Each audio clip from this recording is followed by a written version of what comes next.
موت کے دوسری طرف سکندر اعظم نے بڑی بڑی فتوحات کیں، مگر جب آخر وقت آیا تو اس نے کہا میں دنیا کو فتح کرنا چاہتا تھا مگر موت نے مجھ کو فتح کر لیا۔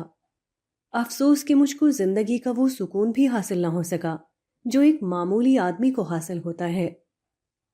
نپولین بوناپارٹ کے آخری احساسات یہ تھے، مایوسی میرے نزدیک جرم تھی، مگر آج مجھ سے زیادہ مایوس انسان دنیا میں کوئی نہیں۔ میں دو چیزوں کا بھوکا تھا، ایک حکومت، دوسری محبت۔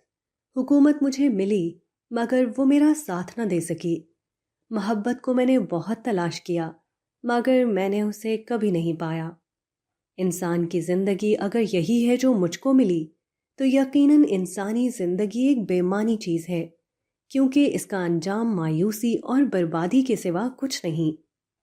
ہارون رشید ایک بہت بڑی سلطنت کا حکمران تھا، مگر آخر عمر میں اس نے کہا میں نے ساری عمر غم غلط کرنے کی کوشش کی، پھر بھی میں غم غلط نہ کر سکا۔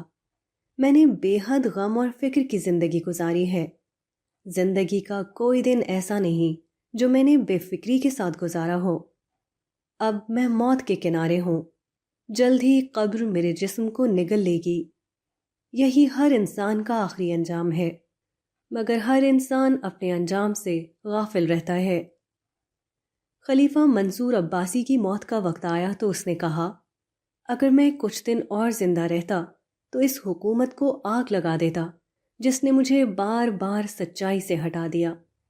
حقیقت یہ ہے کہ ایک نیکی اس ساری حکومت سے بہتر ہے، مگر یہ بات مجھ کو اس وقت معلوم ہوئی جب موت نے مجھے اپنے چنگل میں لے لیا۔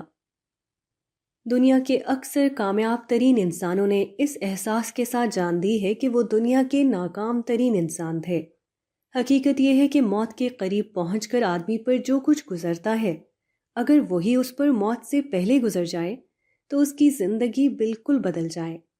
ہر آدمی جب موت کے کنارے کھڑا ہوتا ہے تو اس کو وہ تمام رونقیں راہ کے ڈھیر سے بھی زیادہ بے حقیقت معلوم ہوتی ہیں جن میں وہ اس قدر گم تھا کہ کسی اور چیز کے بارے میں سوچنے کی اسے فرصت ہی نہ ملی۔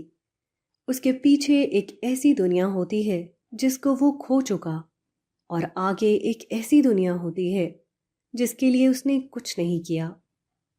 موت جب سر پر آ جائے اس وقت موت کو یاد کرنے کا کوئی فائدہ نہیں۔ موت کو یاد کرنے کا وقت اس سے پہلے ہے، جب آدمی اس قابل ہوتا ہے کہ وہ دوسروں پر ظلم کرے اور اپنی ظالمانہ کارروائیوں کو عین انصاف کہے۔ اس وقت وہ کچھ سوچنے کے لیے تیار نہیں ہوتا۔ اس وقت وہ اپنی انا کی تسکین کے لیے وہ سب کچھ کر ڈالتا ہے جو اس کو نہیں کرنا چاہیے، مگر جب اس کی طاقت ختم ہو جاتی ہے، جب اس کے الفاظ جواب دینے لگتے ہیں، جب اس کو محسوس ہوتا ہے کہ وہ موت کے بے رحم فرشتے کے قبضے میں ہے، اس وقت اس کو اپنی غلطیاں یاد آتی ہیں، حالانکہ یاد آنے کا وقت وہ تھا جب کہ وہ غلطیاں کر رہا تھا اور کسی نصیحت کی پرواہ کرنے کے لیے تیار نہ تھا۔